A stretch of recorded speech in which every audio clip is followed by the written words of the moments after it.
E aí, já pensou em ganhar muito dinheiro com um canal de corte igual esse daqui que você está assistindo? No primeiro link da descrição temos um aulão para você que quer começar um canal de cortes e faturar muito aqui na internet. Também teremos planilhas que irão te ajudar na hora de organizar a produção do seu canal. Tá esperando o quê? E aqui agora vamos para a parte que eu estava assim realmente ansioso. É que eu estava mais aguardando para poder comentar com vocês. Vamos falar do Lula e o que tá vindo aí. O que está vindo aí? Antes de começarmos a falar da Fiesp, o PT nem chegou ao poder, e pede bloqueio de contas de clube de tiro financiado pelo BNDES. Bloqueio de contas, você não pode usar o seu dinheiro. Vai aqui, o que foi que aconteceu? Vai mandar confiscar, rapaz. O que é que tá rolando? Vamos ver. O caso foi revelado pelo Estadão. Olha que interessante. A imprensa levanta, a esquerda corta.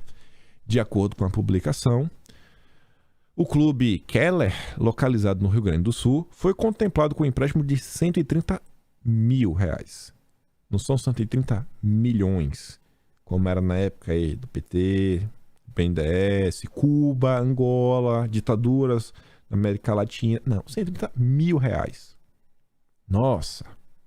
O financiamento foi celebrado em junho do ano passado por meio da agência de fomento Badsul ligada ao BNDES. Ao se considerar problemas estruturais do país nas áreas de educação, saúde, pesquisa científica, assistência social, dentre outras, o fomento, a venda de ferramentas e curso para a formação de atiradores civis não se adequa à prioridade para o desenvolvimento nacional. Em nota, o BNDES nega que tenha financiado a compra de artefatos para a escola de tiro e afirma que a empresa recebeu o empréstimo quando ainda estava classificada exclusivamente como atividade de ensino de esportes. Porque é um esporte, inclusive um esporte olímpico. Se eu não estiver errado, uma das primeiras medalhas da história do Brasil nas Olimpíadas foi no tiro. Os senadores ainda sugerem que seja feito um bloqueio dos recursos financeiros da escola, em montante suficiente a cobertura das obrigações contratuais, com Badsul, BNDES, etc. Gente, assim, se eu tivesse que tentar usar uma bola de cristal para entender, eu diria que era um clube que dava aulas, etc. E aí a coisa começou a tomar forma, começou a ter vários alunos, começou a ter pessoas utilizando o stand, treinando, etc. E falou, cara, vamos tentar aqui ampliar, vamos tentar também agora fornecer equipamento para a galera. Eu não acho que tenha sido esse dinheiro da época que eles estavam trabalhando como escola. Acho que assim, depois já estava meio que estruturado, começou a entrar dinheiro em caixa, resolveram ampliar um pouquinho mais. Começaram a ampliar, mas para ampliar também tem que mudar o CNPJ, mudaram o CNPJ, estão aí trabalhando, fazendo a economia girar, etc. E aí o PT tá puto da vida. Aqui é aquela típica questão burocrata. O PT não tá nem aí quando é... Cadê o PT se manifestando sobre a Venezuela pagar? Sobre os empréstimos, Cuba, etc. O PT não tá nem aí. Agora você vê... Olha como esse tema é incômodo para a esquerda. Olha o que o Lula já prometeu fazer. Olha que tá no programa de governo do Lula. Pelo menos estava na prévia. Não sei se manteve... Não lembro se o Lula manteve no final. Mas tá aí. Saiu na matéria, na imprensa, a gente mostrou. Se não me engano, eu trouxe em vídeo a matéria do Poder 360 falando que é consenso que se o Lula for eleito, vai ter um revogaço em todos os decretos de Bolsonaro que facilitaram que o cidadão possa se defender. Mas vamos continuar, que ainda tem 10 minutos. Tem muita coisa para falar. No dia de ontem, Bolsonaro ele anunciou o grande corte de impostos. E que você vê mais uma vez a turma do Lula agindo. Bolsonaro ele tá falando, mais impostos serão reduzidos. Era a coisa mais importante de todas. O Alessandro Santana resumiu tudo em uma frase. Em algumas frases. Sim, você não leu errado. Nós vivemos para ver o presidente zerar o imposto, mas o foco é que ele foi grosso com o assessor. Não é que o imposto foi zerado. Bolsonaro diz, ó, antes da nossa chegada, o Brasil era marcado pelos altos impostos. Não se ouvia falar em redução, porque governos sempre repassaram a conta de suas políticas e práticas nefastas para o povo. Diziam que menos impostos eram menos arrecadação e que provamos ser uma grande mentira. Ao contrário do que diziam, mostramos que é possível sim reduzir essa carga super pesada. Basta uma política econômica eficiente e respeito com o dinheiro dos brasileiros. Essa tem sido nossa grande diferença. Ao invés de servir do povo, nós passamos a servir ao povo. Alimentos, combustíveis, gás de cozinha, energia, medicamentos, eletrodomésticos, games, carros, motos, suplementos e mais centenas de itens. Nunca tantos impostos foram reduzidos como nos últimos anos. Nosso compromisso é seguir reduzindo e zerando sempre que for possível. Aí veja só. Pedro Ronchi, professor de geografia, apoiador do Lula. Agora vai. Depois de zerar imposto de jet ski e balão dirigível, agora Bolsonaro zerou imposto de whey protein. Impostos sobre cesta básica estão mantidos? Os pobres que lutem. Aí o demagogia do oprimido fala o seguinte: para de mentir, Pedro. Correio Brasiliense, 11 de maio. Governo zera tarifas de importação de alimentos da cesta básica. A medida inclui carne bovina e de frango, milho, trigo, itens de padaria, entre outros. Também foram reduzidas alíquotas de vergalhões de aço, ácido sulfúrico e um tipo de fungicida. A esquerda realmente tem aversão à verdade. Aversão à verdade. Ele está falando de cesta básica, de comida. Recentemente, a Folha de São Paulo trouxe essa matéria no dia 14. Lula foca combate à fome. Vem saindo várias matérias sobre essa questão da fome. No vídeo de amanhã eu devo trazer para vocês, inclusive, uma que eu comecei a ler, mas não terminei, falando que a primeira pergunta que o Lula pode fazer para Bolsonaro no debate é sobre a fome. Então, é um dos caminhos que o PT quer seguir. Então, eles têm que fomentar essa narrativa. O Brasil passa fome. O Brasil está faminto. E aí que temos aqui a cereja do bolo. Fiesp diz a candidatos ao governo de São Paulo que combate à fome é prioridade. Exatamente a pauta que vem se mostrando ser a central da campanha do Lula. Olha só, a Fiesp jogando para fomentar a pauta do Lula. Escolha é delicada para Tarcísio, dado que Bolsonaro é criticado por regressão nas políticas sobre o tema. Olha só.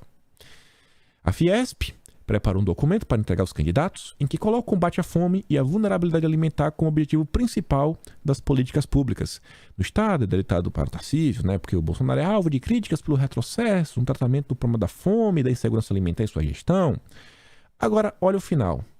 A gente já estava comentando que o Lula realmente abraçou o SG, que é a Fiesp idem, né, estão trabalhando juntos nessa agenda verde, e que afirma literalmente com todas as 3 letras, ESG, é a Folha de São Paulo. O documento, o da Fiesp, enfatiza também oportunidades derivadas da chamada Agenda SG e dos desdobramentos tecnológicos da indústria 4.0. Eu falei, meu Deus do céu. Se tivesse terminado o ESG, estava complicado. Indústria 4.0, vocês sabem o que é que isso significa? Indústria 4.0. Grande R. Alavancando a 4ª Revolução Industrial. Isso é a Indústria 4.0. Fora econômico. Olha ele aí. Alavancando a 4ª Revolução Industrial. Olha ele aí. Olha o homem. O menino Klaus. Ele ainda tá nesse vídeo, né, nessa palestra que ele deu aí, que foi, né, no Brasil, etc., na gestão Dória, falando sobre aquele conceito de stakeholders. Ele não fala propriamente capitalismo de stakeholders, mas que essa mudança aqui, quem vem impulsionando bastante é o Larry Fink, mas enfim, o cara que fica à frente lá da BlackRock. Que as empresas, elas deixam de focar na eficiência, na excelência, na produção, para começar a focar no retorno à sociedade, trabalhando com o cliente, com o meio ambiente, com a produção, com os fornecedores, com todo o processo, né, com o bem-estar das pessoas. 4ª Revolução, olha aí, ó. Aplicando a 4ª Revolução. Olha o menino Klaus. E esse aqui é o livro dele, que no Brasil o prefácio é do João Dória. E é isso aí que a Fiesp está colocando à frente, junto com a ESG. Aí eu fui para lá para ver, né? Vamos ver o documento na íntegra. Vamos ver o documento na íntegra. Entre o que está escrito e o que eu acho que vai acontecer, tem algumas coisas bem distantes. Mas tá lá, né? Já no que se refere ao âmbito social, no social, né? Políticas públicas precisam ser baseadas em evidências e desenhadas com base nas experiências bem-sucedidas no Brasil e no exterior. Já até abrindo espaço, né, para as propostas do Fórum Econômico. É necessário que São Paulo lidere a retomada da indústria, em especial, atenção à agenda ESG. Aí vai lá na frente. Para lidar com essas adversidades, é preciso recuperar o crescimento econômico sustentado da economia paulista. Oportunidades estão surgindo a partir do ESG e dos desdobramentos tecnológicos da indústria 4.0, mais uma vez se referindo. E na parte específica de economia verde, vamos aceitar, vai ver um monte de blá blá blá blá blá blá blá blá. O que eu acho, o que eles escreveram, o que é que eu realmente acho que vai acontecer, né? De boas intenções, tem um lugar que está cheio de gente, um lugar lá embaixo. Será preciso modernizar o arcabouço legal, tributário e a estrutura administrativa, conferindo maior racionalidade, transparência e segurança jurídica ao tema. Economia verde. Assim, modernizar o arcabouço legal, estamos falando de mudar as regras. Leis, regulamentações, compliance. Tributário, ou seja, mudança de impostos. Estrutura administrativa. Volta até essa questão de compliance, né? Você vai mudar a estruturação dos conselhos, da forma como a coisa se estrutura, né? Até a própria composição das empresas. Vou até trazer uma notícia do que já está acontecendo no Brasil, publicado ontem pela B3. Aí ele depois vai, né? Prioridade, blá blá blá. Essa modernização das políticas públicas em estreita parceria com o setor privado, estreita, permitirá acelerar a transição para a economia verde. Eles querem forçar isso via também setor privado. Setor privado, empresas privadas, o que, vamos falar da B3, né? A Bolsa de Valores, onde as empresas estão aí listadas para você comprar, vender, babá e tititi, para você ter acesso ao mercado de capitais. A sua bolsa, a sua empresa tem que estar listada, e para ter listada tem que seguir uma série de regras. E sabe qual é a nova regra para você poder estar listada na B3? As companhias listadas na bolsa vão precisar ter uma mulher e um integrante de grupo minorizado na liderança. As regras passam a valer a partir do ano que vem. E você pode nos dizer o que acha. Hoje o Brasil, meio que só tem a B3. Meio, não é bem assim, mas meio que só tem a B3. Eles já estão fazendo exatamente isso daqui, ó. Estrutura administrativa, gente. Os conselhos agora tem que ter pelo menos uma mulher minorizada. Por quê? Porque tem que ter. Isso está sendo... Essa agenda está avançando. O SG viu o quê? Aqui, ó. Setor privado. Estreita parceria. Parabéns, B3. Parabéns, B3. E tá aí. Olha a turma do Lula. Nem chegaram ao poder. E não vão chegar. Mas mesmo assim, ó. O poder não só está na presidência da República. E sobre isso, para encerrar o vídeo hoje, não vai dar tempo de falar sobre o Brasil. Vai. Peraí. Ficou fora de ordem. Ficou fora de ordem. As notícias boas traga amanhã. Deixa eu botar aqui só uma coisa aqui para comentar com vocês.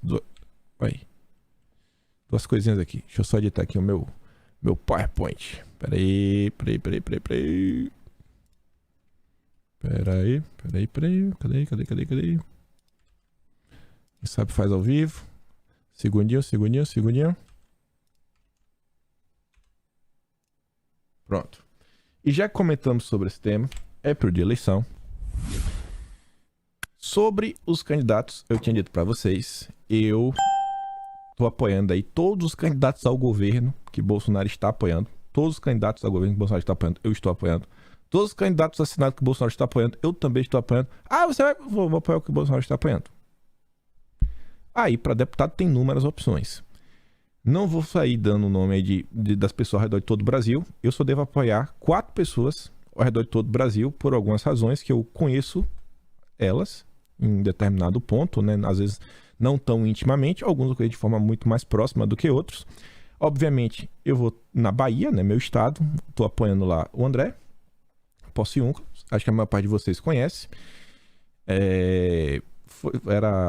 foi o nosso secretário aí de Fomento à Cultura, né? Cuidou bastante da questão da Lei Rouanet, é o candidato lá pela Bahia. Ali embaixo é um nome que talvez alguns de vocês não conheçam, é o Fábio Gomes. Ele não é candidato federal, é da região de Brasília. Eu conheço o Fábio, já conversei com o Fábio várias vezes. O Fábio era da equipe do Nadalim, inclusive já foi até elogiado pelo Nadalim em algumas oportunidades, até quando o Nadalim acabou recentemente recebendo até um prêmio, até dividiu as graças com o Fábio e com mais outras 2 pessoas também da equipe. Ele é um candidato lá distrital, então teria meu apoio aí. O outro é o Ramagem, acho que a maior parte de vocês também conhece o Ramagem. Cheguei a conversar uma vez ou outra com o Ramagem, trocar uma palavra ou outra para entender. Acho que o Ramagem tem algumas propostas bem interessantes, acho que é um bom candidato aí na região do Rio de Janeiro. E no estado de São Paulo, que é um estado que eu acompanho muito, estaria apoiando o Arthur.